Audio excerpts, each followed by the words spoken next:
అక్కడ అడుగుపెట్టగానే అమ్మా దుర్గమ్మ అనే నినాదాలు వినిపిస్తాయి. ఏదో మహిమ ఉంటుంది అక్కడ. కోరిన కోరికలు వెంటనే నెరవేరుతాయి.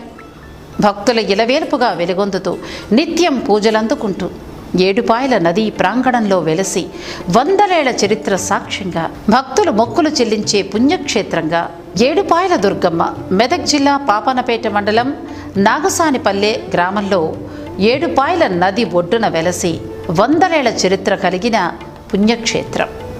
తెలంగాణ రాష్ట్రంలో ప్రసిద్ధ పుణ్యక్షేత్రంగా పర్యాటక కేంద్రంగా పేరు పొందింది.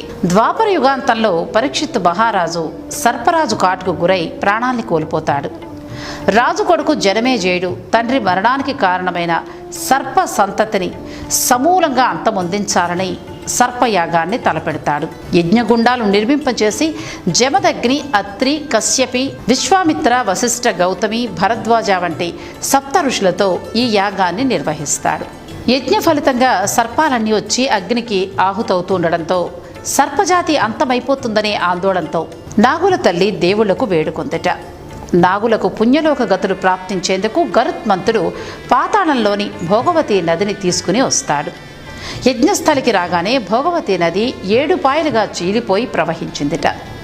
సర్పయజ్ఞ గుండాలను ముంచుతూ ఓ పాయ రాతి గుహలో వెలిసిన